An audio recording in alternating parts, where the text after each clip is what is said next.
Story tailor بھی ہے اور اس کے ساتھ ساتھ ایک پرومیننٹ ہیومرسٹ بھی ہے۔ جیفری چوسر کا کردار انگلش لینگویج کی ڈیولپمنٹ کے اندر اگر دیکھا جائے تو بہت سگنیفیکنٹ ہے۔ اس نے انگلش لینگویج کو ایک را میٹیریل کی صورت میں دیکھا اور اس نے پھر اس کو اتنا ریفائن کیا کہ اسی کی جو سلیکشن تھی اس نے لیٹن اور فرینچ کو ایمبیشیس لٹریچر کے میڈیم کے طور پہ ریپلیس کر دیا، یعنی کہ انگلستان میں رہنے والے انگریز نے اسی کی انگریزی کو فالو کرتے ہوئے آگے اپنی بنیادیں جو ہیں وہ بنائیں۔ پیج نمبر 42 پہ تیسرا پیراگراف دیکھیں گے۔ جیفری چوسر کی پوئٹری جو ہے اس کے پریڈیسیسرز کے ساتھ جڑتی ہے۔ ادھر ادھر ہم یہ دیکھتے ہیں کہ چوسر کی پوئٹری کے اندر ایسے الفاظ موجود ہیں جو کہ اس نے اپنے سے پہلے والے پوئٹ سے اس نے اٹھائے، اس کے ساتھ ساتھ رائم ٹیگز کو دیکھیں، باقی آئٹمز کو دیکھیں، میڈیول پوئٹس کی اسٹاک ان ٹریڈ سے اس نے اٹھائے، جن میں سے کچھ ایگزامپلز اس طرح کی بھی موجود ہیں فریزز کی: rose red, silver bright, grey as glass, still as stone, brown as berry. تاہم سب سے زیادہ امپورٹنٹ چیز جو اس کی پوئٹری کی ہے وہ ہے کہ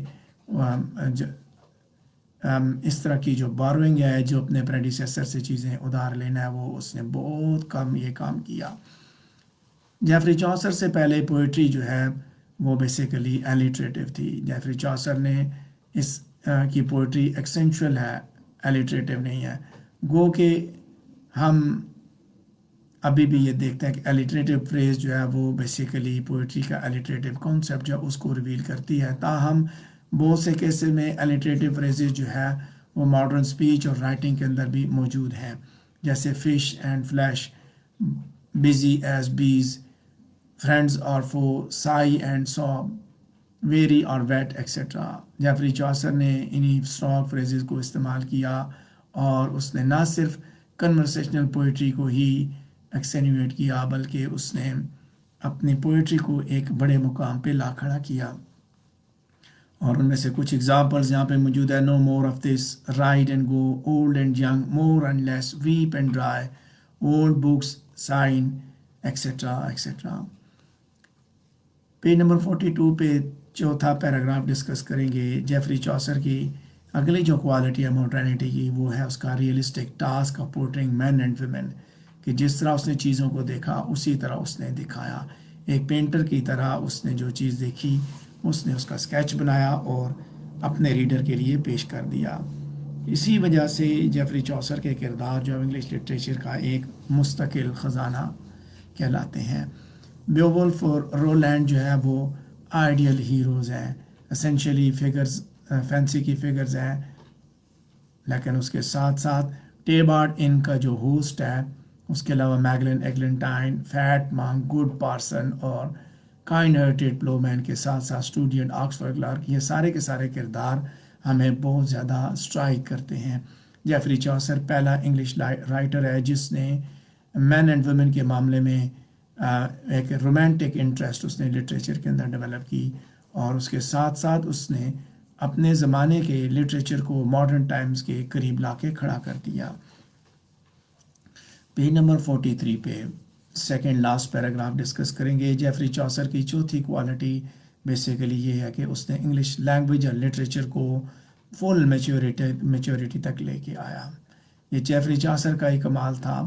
اس سے پہلے مڈل انگلش رائٹر کوئی بھی اس طرح کی اسکل، اس طرح کی رینج، کمپلیکسٹی کے ساتھ موجود نہیں تھا، جس طرح کے لارجر ہیومن آؤٹ لک سے جیفری چوسر نے اپنی پوئٹری کو پیش کیا، وہ اپنی مثال آپ ہیں۔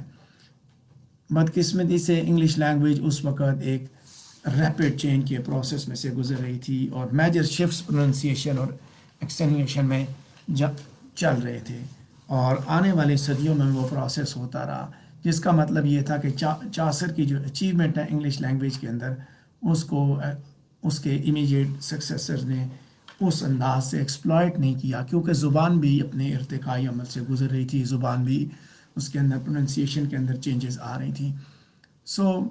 پھر بھی بعد میں لوگوں کو جب بعد میں آنے والے ادیبوں نے جب اس کی پوئٹری کو پراپرلی اسکین کیا تو ان کو اس چیز کا احساس ہوا کہ چوسر کی پوئٹری کے اندر تنہائی کہاں تک موجود ہے، اس کے فالوورز کے اندر ٹیکنیکل بریلینس نہیں تھی، بریتھ آف وین نہیں تھا، اور یہی وجہ تھی کہ وہ اس انڈسپیوٹڈ ماسٹر کو اچھی طرح سمجھ نہیں سکے. حتیٰ کہ شیکسپیئر سے پہلے تک جیفری چوسر نے جو کچھ پروڈیوس کیا وہ بڑے کمال کا تھا. مختلف چینلز کے حساب سے دیکھا جائے تو اس کے اندر ایک مہارت کا مظاہرہ، پوئٹک ڈیوائسز کے حساب سے، لینگویج کے حساب سے مہارت کا مظاہرہ کیا گیا تھا.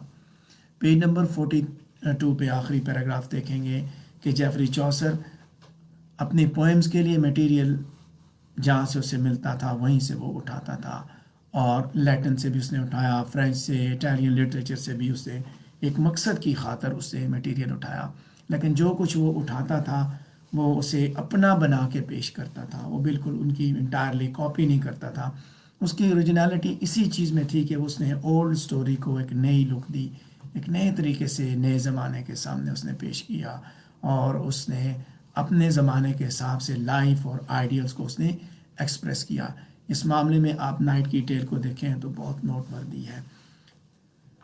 اس کے جو نام ہے نائٹ کی ٹیل کے اندر دیکھا جائے تو وہ نام جو اس کے اندر اس نے استعمال کیا وہ اینشنٹ سویلائزیشن سے تعلق رکھتے ہیں، لیکن اس کے کردار انگلینڈ کی نوبیلٹی سے، مرد اور عورتیں انگلینڈ کی نوبیلٹی سے تعلق رکھتی ہیں، جو کہ جن کو چوسر بھی جانتا ہے.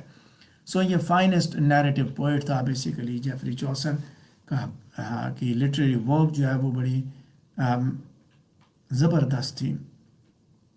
جیفری چوسر نے اپنی prologue to the Canterbury Tales کے اندر بھی اسی مہارت کا مظاہرہ کیا ہے.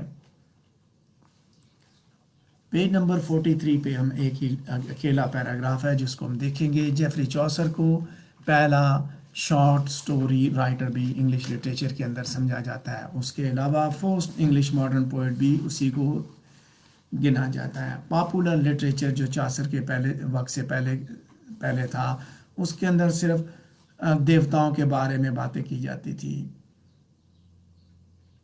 لیکن جب ہم کیئرفل انالیسس کرتے ہیں چوسر کی پوئٹری کا تو ہم ایک ڈیفینیٹ کنکلوژن تک جاتے ہیں کہ جیفری چوسر کی پوئٹری کے اندر sympathy, realism, intelligence, straightforwardness, humour, irony, satire, keen observation, یہ ساری کی ساری چیزیں بڑے ہی بہترین انداز میں پیش کی گئی ہیں. جیفری چوسر کی کین آبزرویشن ہی بیسیکلی اس کے لٹریری ورک کا ایک سیلینٹ فیچر ہے. جیفری چوسر اپنے ریڈر کو انچینٹ کرنے کے لیے اپنی لولی ڈکشن، بہترین ڈسکرپشن اور نیریٹو پار کا استعمال کرتا ہے، اور اسی کی بیس پہ ریڈر جب وہ حرکت میں آ جاتا ہے. Geoffrey Chaucer pure simple musical style of writing verses کا بھی فاؤنڈر سمجھا جاتا ہے، جس کو بعد میں اسپینسر، شیکسپیئر، ملٹن اور باقی رائٹرز نے اڈاپٹ کیا. اسی وجہ سے جیفری چوسر کے بارے میں یہ باتیں کہیں گی کہ the morning star of song who made his music heard below, Don Chaucer, the first warbler whose sweet breath preluded those melodious birds that fill the spacious time of great Elizabeth with sounds that echo still. اس کے علاوہ اس کے بارے میں یہی بھی کہا جاتا ہے کہ father of verse whose immortal song first taught the muse to speak the English tongue. اسی کے ساتھ ہمارا یہ ٹاپک بھی کمپلیٹ ہوا. اگر آپ کے ذہن میں کوئی سوال ہے تو آپ اس سے ریلیٹڈ سوال پوچھ سکتے ہیں.